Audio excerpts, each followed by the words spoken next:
अकबर का पूरा नाम मोहम्मद जलालुद्दीन अकबर था। ये मुगल सल्तनत के तीसरे शासक और सबसे सफल शासक के रूप में जाने जाते हैं। ये एक ऐसे राजा बने जिन्हें दोनों संप्रदायों हिंदू और मुस्लिम ने प्यार से स्वीकार किया। इसलिए इन्हें ज़िले इलाही के नाम से भी नवाजा गया और साथ ही अकबर के शासन से ही हिंदू मुस्लिम संस्कृतियों में संगम हुआ, जो उस वक्त की नक्काशी को देखकर साफ जाहिर होता है। अकबर के शासनकाल के दौरान ही मंदिरों और मस्जिदों में समागम देखने को मिलता है। कहने का मतलब ये है कि इस दौरान ही मंदिरों और मस्जिदों दोनों को ही समान सम्मान का दर्जा दिया गया था। जब भी हम इतिहास के इस रूप को देखते हैं, तब मन में एक सवाल ज़रूर आता है कि ऐसा क्यों? आखिर अकबर जैसा शक्तिशाली शासक हिंदू संस्कृति को भी प्रेम करता था। तब हमें इतिहास के उन पन्नों से एक प्रेम कथा की आवाज़ सुनाई देती है, जिसे हम आज जोधा अकबर कहते हैं। जैसा कि हम सब जानते हैं कि जोधा एक राजपूत कन्या थीं, जिन्हें हरकाबाई और हीर कौर कई नामों से जाना जाता था। ये आमेर के राजा भारमल की पुत्री थीं और मुगल शासक अकबर की पत्नी थीं। जब जोधा अकबर का विवाह हुआ, तब उनके बीच कोई प्रेम संबंध नहीं था, बल्कि ये विवाह तो एक राजनीतिक मजबूरी और समझौता के रूप में हुआ था। लेकिन फिर भी ये संबंध इतिहास की सबसे यादगार प्रेम कहानी के रूप में जाना जाता है। हाँ दोस्तों, जोधा अकबर एक ऐसी ही प्रेम कथा है जिसके जरिए दो अलग अलग संस्कृतियों का मेल और संगम हुआ।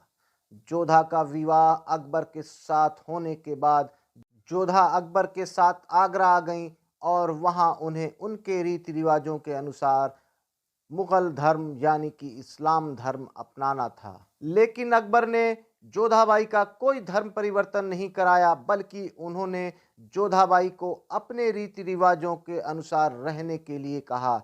अपने धर्म के अनुसार पूजा करने की अनुमति भी दी।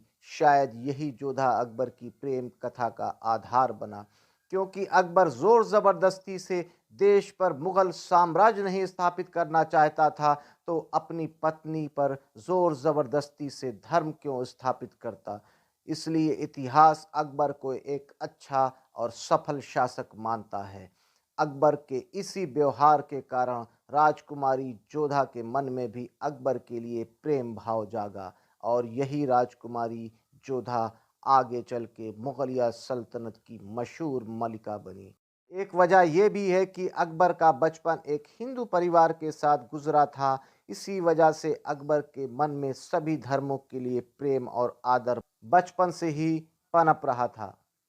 वैसे तो अकबर के कई बेगमें थीं, लेकिन जब से अकबर की ज़िंदगी में जोधाबाई आई, तो अकबर का झुकाव और लगाव जोधाबाई की तरफ ज़्यादा हो गया। जोधाबाई भी एक कुड़ी, साहसी, निडर व्यवहार की महिला थीं। उनकी इन्हीं विशेषताओं ने अकबर को प्रभावित किया और अकबर उनके करीब आता गया। समय के साथ दोनों के दिलों में प्रेम की भावना जागृत होती गई और जोधा ने हमेशा अकबर को सही गलत का रास्ता दिखाया, जो अकबर को एक प्रिय राजा बनाने में मददगार भी साबित हुआ। आगे चलकर जोधा मुगल साम्राज्य की मरियम उज़ ज़मानी बनी।